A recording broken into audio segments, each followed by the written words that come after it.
Welcome back to World Crisis Radio. The tsunami, the Japanese earthquake, the biggest earthquake in 140 years.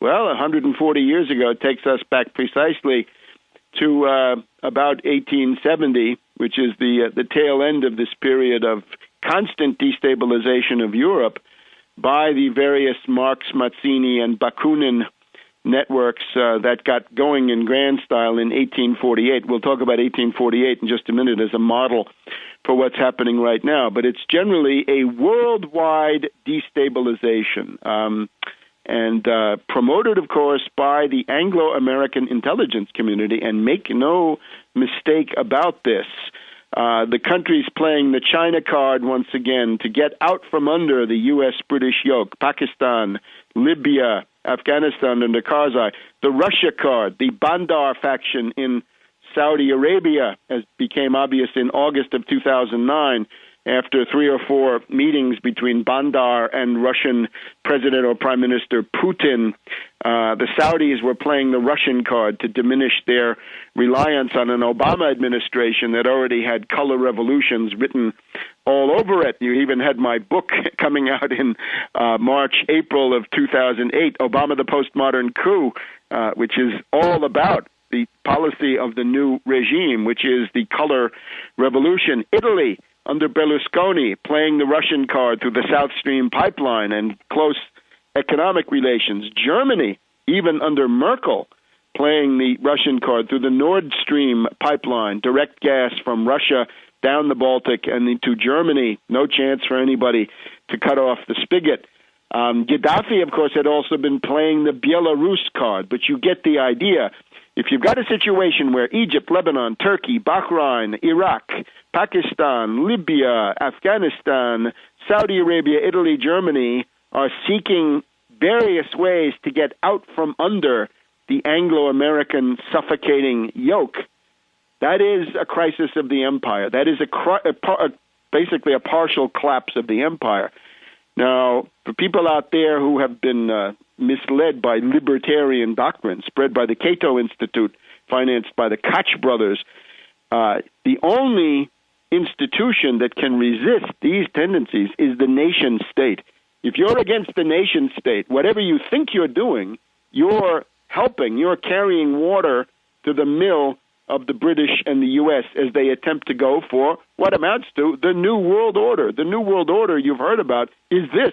It's the New World Order, which basically says the old empire, in order to exist, can no longer tolerate even semi-autonomous satrapies.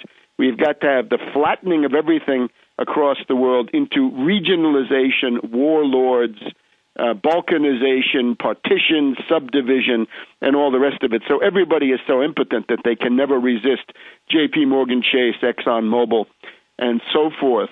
Other goals in this, to kick the Chinese out of Africa. One of the things we see is the Anglo-Americans have absolutely nothing to offer. What do they offer? They talk about free trade, the world of the World Trade Organization, the Washington Consensus, the race to the bottom, deregulation, privatization, union busting, the destruction of your state sector, the destruction of your social safety net, the immiseration of everybody for the benefit of Wall Street and the City of London. That's what free trade and free market ideology means in practice. People don't like that. And then, of course, if you go with the Anglo-Americans, they're also going to destabilize you if you get uppity. China is much better. China says real development, 50-50, and we don't care about your internal political arrangements. That's obviously very attractive to a lot of people in Africa. Why is Mugabe under attack? Why is Ivory Coast? You can just figure in every one of these cases, it's because they want to kick the Chinese out. Another goal is to defend the dollar as a result of the $4 trillion pumped by the Bernanke Fed and the Paulson-Geithner Treasury Department into the Wall Street zombie banks to try to stabilize their $1.5 quadrillion of derivatives, now followed by QE2 of Bernanke, another $600 billion. The dollars are sloshing around all over the world. What do you do about that? How do you prevent the fall of the dollar from preventing various, impelling various central banks to start diversifying out of the dollar. Well, one thing you do, and this is what they did in 2010, a massive attack on the euro. You can't make the dollar look good, but you can make the euro look very bad, and the dollar then looks a little bit better in comparison. So the attack on the euro, now that was stopped by what? By China coming in basically on the side of Europe to buy up these assets, and by the Germans stopping certain forms of derivatives, credit default swaps, naked shorting with them. The prospect of a war with Iran has been used to jack up the oil price and hold out the specter that if you attack Iran, the Iranians themselves would close Hormuz, and that would solve the problem because oil would go to $500 a barrel, the dollar would be stabilized, industry around the world would be destroyed, but Wall Street doesn't care about that. They care about the dollar. They care about finance, paper, not about real economy in any way. And now the third thing that they've done is this orgy of destabilizations. As soon as this reaches Egypt, is already 1% of the world oil supply, with Italians doing the development there, and then Libya, another 2%. So this now gives the speculators carte blanche to go wild in speculation. It doesn't really take an actual supply crisis, a cutoff. It's just the headlines, the brouhaha that can be used by the speculators in these index future markets, the London Intercontinental Exchange, to jack it all up. So here we have this wide assault on the existing forms of political organization all across the world. It's funny that in the middle of all this, the goal is supposed to prevent the collapse of U.S.-British domination, but in the middle of it, the empire is weak enough so that power vacuums are emerging, sort of bubbles.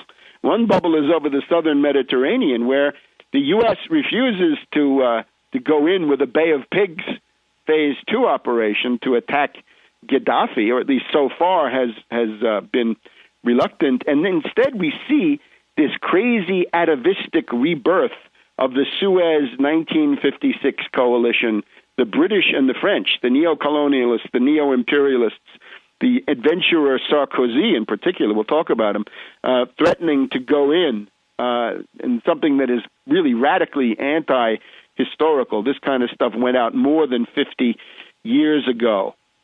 We also have an ideological crisis in the U.S. because after a decade of 9/11 propaganda, Islamophobia, we had it around this mosque in New York, the Islamophobia campaign, the global war on terror campaign, and now, in the middle of this, it's a shift to say, oh, the Muslim Brotherhood are the good guys. We love the Muslim Brotherhood. We love the Muslim Brotherhood in Egypt. We love them especially in Libya. They're the ones who dominate the Cyrenaica eastern area that's rebelling against Gaddafi. Long live the Muslim Brotherhood. Now, Stalin could do that. When Stalin made his Hitler pact, he could do it because he's a totalitarian in a relatively open society. Very hard to do that. People are getting very confused. Who is the enemy? We'll be back in a minute.